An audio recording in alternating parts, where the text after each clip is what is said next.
श्री गणेशाय नमः। नमस्कार दोस्तों, आज है शीतलाष्टमी और आज के दिन हम आपके लिए लेकर आ रहे हैं शीतला माता की पवित्र कथाएं। शीतला माता एक प्रसिद्ध हिंदू देवी है। प्राचीन काल से ही इनका बहुत सम्मान किया जा रहा है। स्कंद पुराण में शीतला देवी के वाहन को एक गधा के रूप में वर्णित किया गया है। वह अपने हाथों में कलश, सूप, झाड़ू व नीम के पत्ते रखती है। इन दिनों भक्तजन माता शीतला की विधि विधान से पूजा करते हैं। इस दिन माता के पूजन और व्रत रखने से वो अपने भक्तों की रोगों को दूर रखती है और लंबी आयु की वरदान देती है।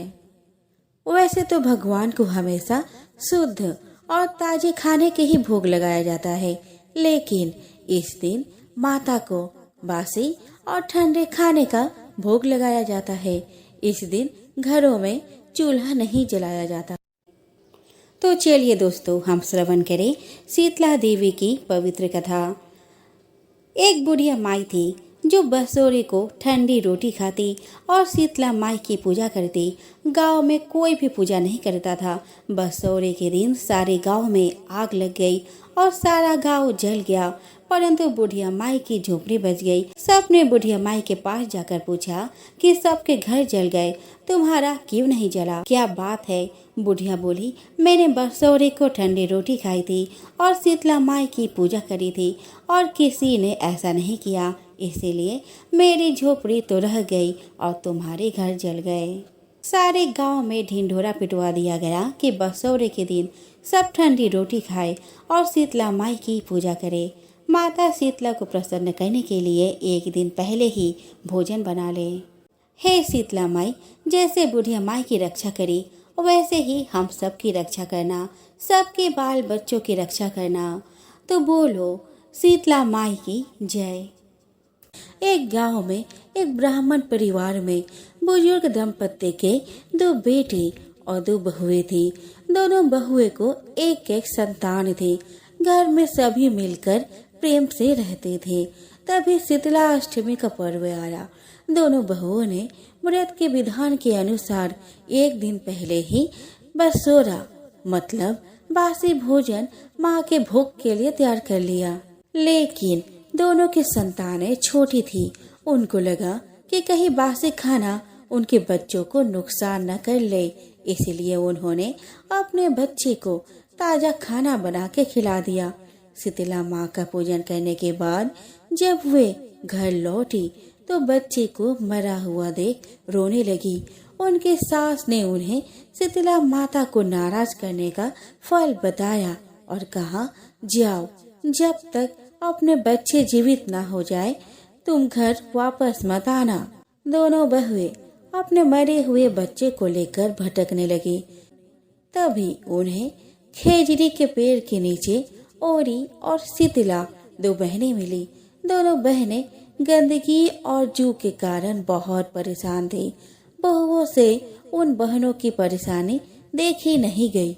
उन्होंने अपना दुख भूलकर दोनों बहनों के सिर से जुए निकाले।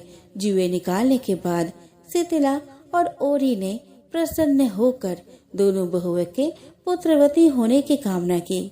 इस पर दोनों बहुएं अपना दुख बताकर रोने लगी। शीतला माता अपने स्वरूप में प्रकट हुई। दोनों बहुओं को शीतला अष्टमी के दिन ताजा खाना खाने के भूल का एहसास दिलाया और इसे सेहत के लिए हानिकारक बताया। शीतला माँ ने दोनों बहुओं को अपनी गलती आगे से ना दोहराने की चेतावनी देते हुए दोनों बच्चे को जीवित कर दिया। शीतला माँ के साक्षात दर्शन और अपने बच्चों को पुनः जीवित पाकर दोनों बहुएं बड़ी प्रसन्नता के साथ घर लौटी और आजीवन विधि विधान से शीतला माँ की पूजा और व्रत करने लगी। शीतला माता की कृपा से हम सब भी अपने जीवन में सेहत और आरोग्य प्राप्त करें। बोलो शीतला माता की जय।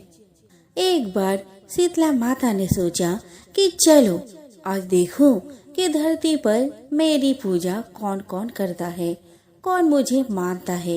यही सोचकर शीतला माता धरती पर राजस्थान के डूंगरी गांव में आई और देखा कि इस गांव में मेरा मंदिर नहीं है और ना ही मेरी पूजा होती है।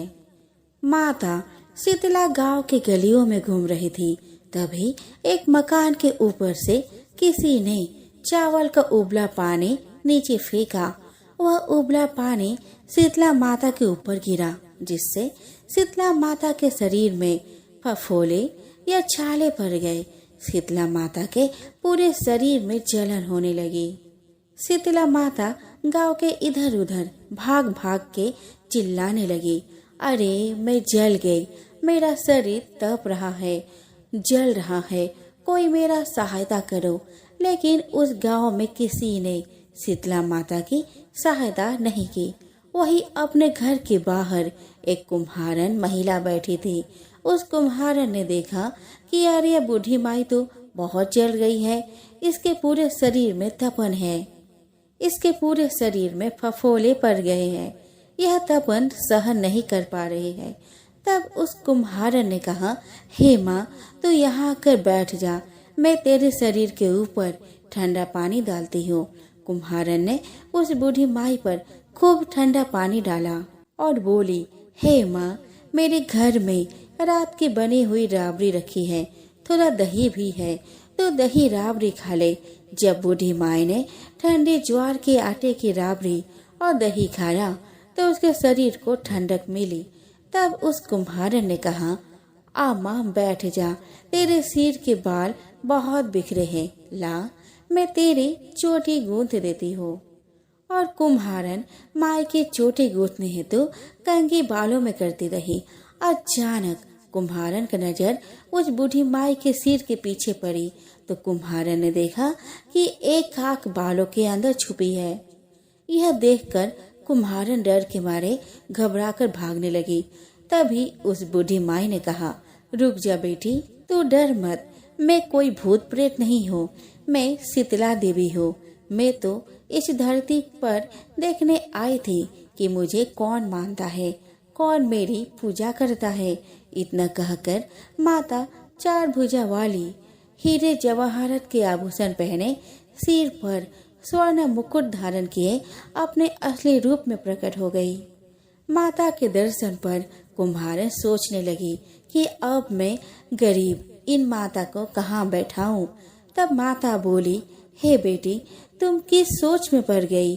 तब उस कुम्हारन ने हाथ जोड़कर आंखों में आंसू बहते हुए कहा, हे माँ, मेरे घर में तो चारों तरफ दरिद्रता बिखरी हुई है, मैं आपको कहाँ बैठाऊं। मेरे घर में ना तो चौकी है, ना बैठने का ही आसन है।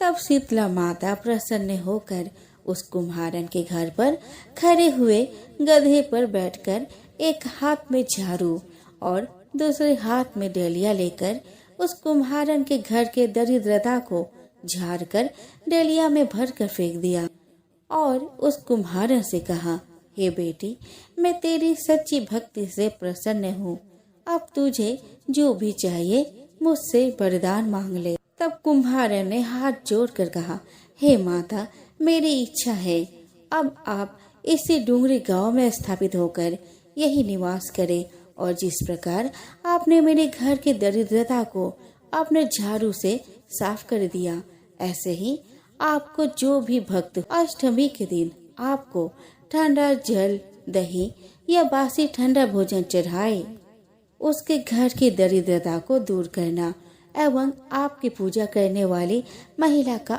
अखंड सुहाग रखना, उसके गोद हमेशा भरी रखना। साथ ही जो पुरुष शीतला अष्टमी को नाई के यहाँ बाल न कटवाए, धोबी को कपड़े धुलने ना दे और पुरुष भी आप पर ठंडा जल चढ़ाकर, नारियल फूल चढ़ाकर परिवार सहित ठंडा बासी भोजन करे, उसके काम धंधे व्यापार में भी कभी दरिद्रता न आए। तब माता बोली, तथास्तु, हे बेटी, जो तूने वरदान मांगे हैं मैं सब तुझे देती हूँ।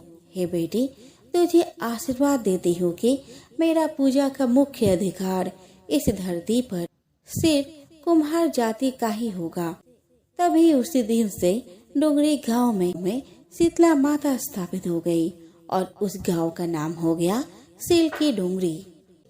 एक बार एक राजा के इकलौते पुत्र को शीतला यानी कि चेचक निकली। उसी के राज्य में एक काछी पुत्र को भी शीतला निकली हुई थी। काछी परिवार बहुत गरीब था पर भगवती का उपासक था। वह धार्मिक दृष्टि से जरूरी समझे जाने वाली सभी नियमों को बीमारी के दौरान भी भली भांति निभाता रहा। घर में साफ सफाई का विशेष ख्याल रखा जाता था। नियम से भगवती की पूजा होती थी। नमक खाने पर पाबंदी थी। सब्जी में न तो छौंक लगता था और न कोई वस्तु भुनी तली जाती थी। गरम वस्तु न वह स्वयं खाता और न शीतला वाले लड़के को देता था। ऐसा करने से उसका पुत्र शीघ्र ही ठीक हो गया। उधर जब राजा के लड़के को शीतला का प्रकोप हुआ था तब से उसने भगवती के मंडप में संत चंडी का पाठ शुरू करवा रखा था। रोज हवन व बलिदान होते थे। राज पुरोहित भी सदा भगवती के पूजन में निमग्न रहते। राजमहल में रोज कराही चढ़ती। विविध प्रकार के गरम स्वादिष्ट भोजन बनते। सब्जी के साथ कई प्रकार के मांस भी पकते। इसका परिणाम यह होता कि उन लजीज भोजन की गंध से राजकुमार का मन मचल उठता। वह भोजन के लिए जिद करता। एक तो राजपुत्र और दूसरे इकलौता। इस कारण उसकी अनुचित जिद भी पूरी कर दी जाती थी। इस पर शीतला का कोप घटने के बजाय बढ़ने लगा। शीतला के साथ साथ उसके बड़े बड़े फोड़े भी निकलने लगे जिनमें खुजली व जलन अधिक होती थी। शीतला की शांति के लिए राजा जितने भी उपाय करता शीतला का प्रकोप उतना ही बढ़ता जाता, क्योंकि अज्ञानतावश राजा के यहाँ सभी कार्य उल्टे हो रहे थे। इससे राजा और अधिक परेशान हो उठा। उसके समझ में नहीं आ रहा था कि इतना सब होने के बावजूद भी शीतला का प्रकोप शांत क्यों नहीं हो रहा। एक दिन राजा के गुप्तचरों ने उन्हें बताया कि काछी पुत्र को भी शीतला निकली थी, पर वह अब बिल्कुल ठीक हो गया है। यह जानकर राजा सोच में पड़ गया कि मैं शीतला की इतनी सेवा कर रहा हूँ। पूजा व अनुष्ठान में कोई कमी नहीं है, पर मेरा पुत्र अधिक रोगी होता जा रहा है, जबकि काछी पुत्र बिना सेवा पूजा के ही ठीक हो गया। इसी सोच में उसे नींद नहीं आई। श्वेत वस्त्र धारिणी भगवती ने उसे स्वप्न में दर्शन देकर कहा कि हे राजन, मैं तुम्हारी सेवा अर्चना से प्रसन्न हूँ, इसीलिए आज भी तुम्हारा पुत्र जीवित है। इसके ठीक न होने का कारण यह है कि तुमने शीतला के समय पालन करने योग्य नियमों का उल्लंघन किया है। तुम्हें ऐसी हालत में नमक का प्रयोग बंद करना चाहिए। नमक से रोगी के फोड़ों में खुजली होती है। घर की सब्जियों में छौंक नहीं लगाना चाहिए, क्योंकि इसकी गंध से रोगी का मन उन वस्तुओं को खाने के लिए ललचता है। रोगी का किसी के पास जाना आना मना है, क्योंकि यह रोग औरों को भी होने का भय रहता है। अतः इन नियमों का पालन कर, तेरा पुत्र अवश्य ही ठीक हो जाएगा। विधि समझाकर देवी अंतर्ध्यान हो गई। प्रातः से ही राजा ने देवी की आज्ञा अनुसार सभी कार्यों की व्यवस्था कर दी। इससे राजकुमार की सेहत पर अनुकूल प्रभाव पड़ा और वह शीघ्र ही ठीक हो गया। इसी दिन भगवान श्री कृष्ण और माता देवकी का विधि पूर्वक पूजन करके मध्यकाल में सात्विक पदार्थों का भोग लगाना चाहिए। ऐसा करने से पुण्य ही नहीं मिलता, बल्कि समस्त दुखों का भी निवारण होता है। एक साहूकार था जिसके 7 पुत्र थे। साहूकार ने समय के अनुसार 7 पुत्रों की शादी कर दी, परंतु कई वर्ष बीत जाने के बाद भी 7 पुत्रों में से किसी के घर संतान का जन्म नहीं हुआ। पुत्र बधुओं की सूनी गोद को देखकर साहूकार की पत्नी बहुत दुखी रहती थी। एक दिन एक वृद्ध स्त्री साहूकार के घर से गुजर रही थी और साहूकार की पत्नी को दुखी देखकर अपने दुख का कारण पूछा। साहूकार की पत्नी ने उस वृद्ध स्त्री को अपने मन की बात बताई।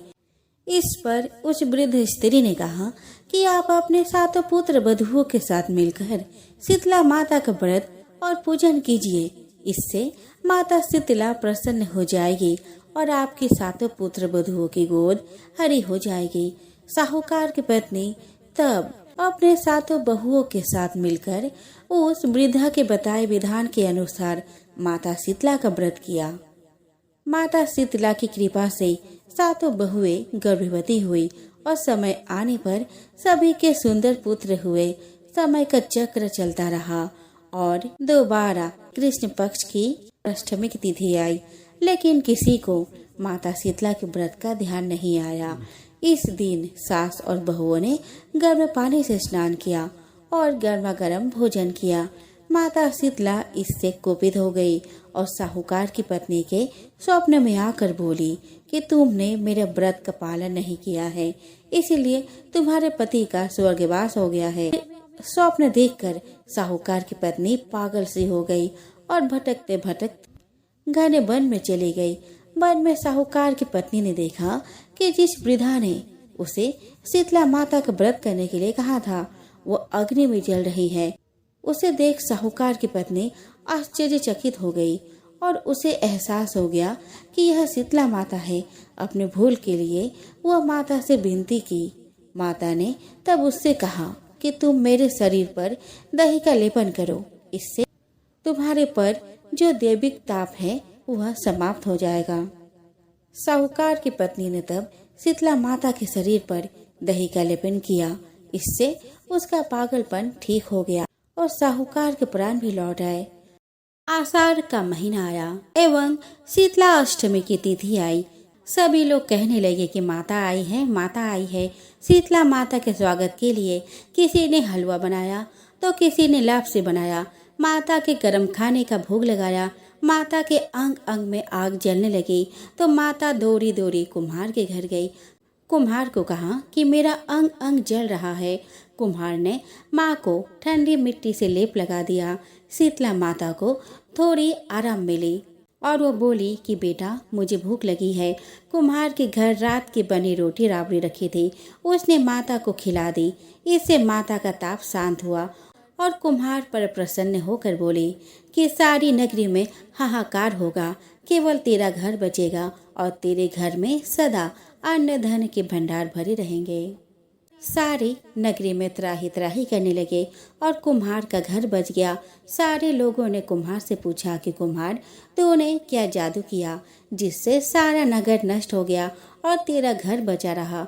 कुम्हार बोला मैंने माता को शीतल किया, तुम सब ने माता को गर्म भोजन करवाया जिससे माता के अंग अंग में छाले हो गए थे। इसी कारण माता का कोप हुआ और नगर में त्राही त्राही मच गई। लोगों ने पूछा कि माता कहाँ है तो कुम्हार कहने लगा कि माता नीम की छाया में बैठी है। सभी शीतला माता की शरण में गए और माता से क्षमा मांगी और माता ने कहा कि तुमने मुझे गर्म भोजन खिलाया जिससे मेरे मुंह में छाले हो गए। कुम्हार ने मुझे ठंडा भोजन करवाया जिससे मुझे ठंडक मिली। इसी कारण सारा नगर नष्ट हो गया और कुम्हार का घर महल बन गया। लोगों ने विनती की कि माता अब क्या करे तो माता ने बोली कि अगले महीने जब अष्टमी आई तब तुम लोग एक दिन पहले पका हुआ खाना से मेरा भोग लगाना, वह मेरी पूजा करना। इतना बोलकर माता वहां से अंतर्ध्यान हो गई।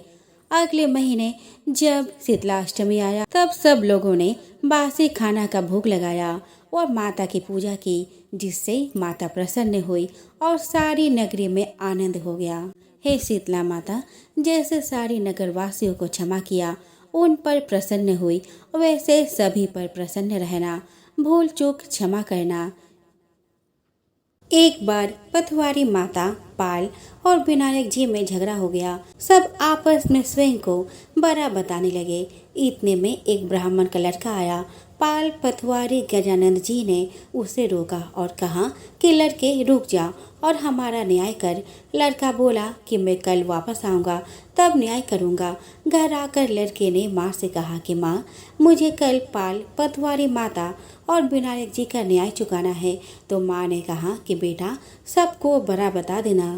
दूसरे दिन लड़का वहां गया और बोला कि बाल माता आप बरी हो, क्योंकि हर व्यक्ति आता है और स्नान ध्यान करके शुद्ध होकर जाता है और आप सबकी रक्षा करती हो।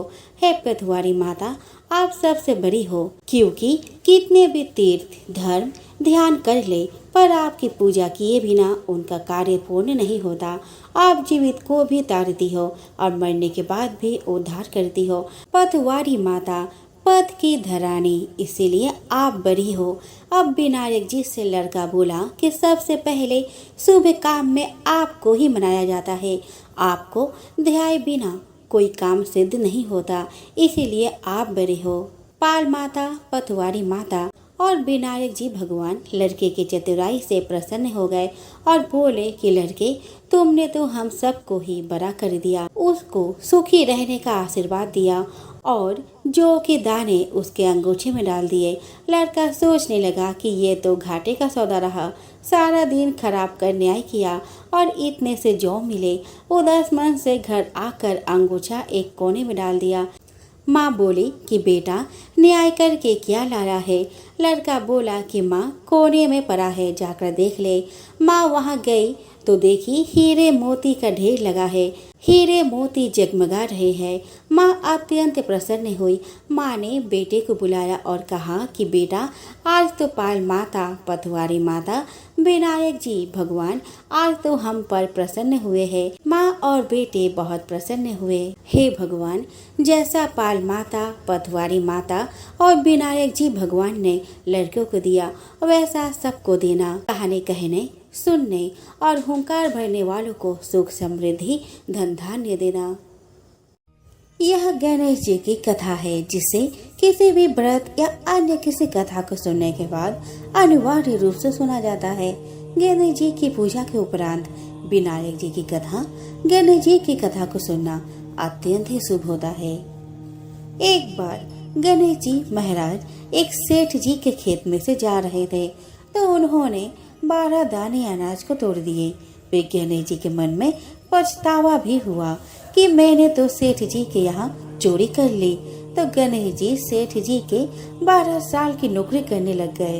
एक दिन सेठानी राख से हाथ धोने लगी तो गणेश जी ने सेठानी का हाथ पकड़कर मिट्टी से हाथ धुला दिया।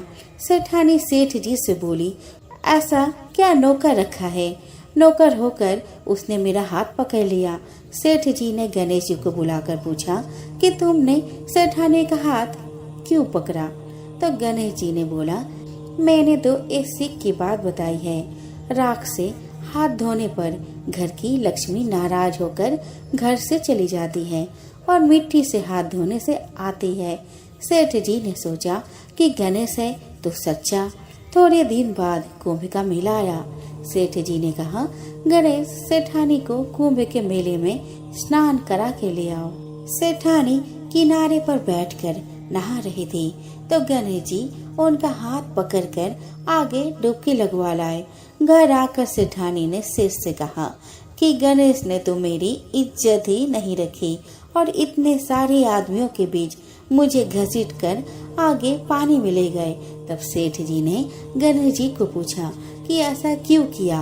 तो गणेश जी ने कहा, सेठानी किनारे बैठकर गंदे पानी से नहा रही थी तो मैं आगे अच्छे पानी में डुबकी लगवा कर ले आया। इससे अगले जन्म में बहुत बड़े राजा और राजपाट मिलेगा। सेठ जी ने सोचा कि गणेश है तो सच्चा। एक दिन घर में पूजा पाठ हो रही थी, हवन हो रहा था। सेठ जी ने गणेश जी को कहा कि जाओ सेठानी को बुला कर ले आओ। गणेश सेठानी को बुलाने गया तो सेठानी काली चुनरी ओढ़कर चलने लगी। तो गणेश जी ने काली चुनरी को फाड़ दी और कहा कि लाल चुनरी ओढ़ के चढ़ो। सेठानी नाराज होकर सो गई। सेठ जी ने आकर पूछा कि क्या बात है? तो सेठानी ने बोली कि गणेश ने मेरा चुनरी फाड़ दी। सेठ जी ने गणेश को बुलाकर बहुत डांटा और कहा, तुम बहुत बदमाशी करते हो। तो गणेश जी ने कहा, पूजा पाठ में काला वस्त्र नहीं पहनते हैं, इसलिए मैंने लाल वस्त्र के लिए कहा। काला वस्त्र पहनने से कोई भी शुभ काम सफल नहीं होता। फिर सेठ जी ने सोचा कि गणेश है तो समझदार। एक दिन सेठ जी पूजा करने लगे तो पंडित जी ने बोला कि वो गणेश जी की मूर्ति लाना भूल गया। अब क्या करे? तो गणेश जी ने बोला कि मेरे को ही मूर्ति बनाकर विराजमान कर लो, आपके सारे काम सफल हो जाएंगे। यह बात सुनकर सेठ जी को बहुत गुस्सा आया और वो बोले कि तुम तो अब तक सेठानी से ही मजाक करते थे, मेरे से भी करने लग गए। तो गणेश जी ने कहा, मैं मजाक नहीं कर रहा हूँ, मैं सच बात कर रहा हूँ। इतने में ही गणेश ने गणेश जी का रूप धारण कर लिया और सेठ और सेठानी ने ही गणेश जी की पूजा की। पूजा खत्म होते ही गणेश जी अंदर ध्यान हो गए। सेठ सेठानी को बहुत धोखा हुआ और उन्होंने कहा कि हमारे पास तो गणेश जी रहते थे और हमने उनसे इतना काम करवाया। तो गणेश जी ने सपने में आकर सेठ जी को कहा कि आपके खेत में से मैंने 12 अनाज के दाने तोड़ लिए थे, उसी का दोष उतारने के लिए मैंने आपके यहाँ नौकरी कर ली थी।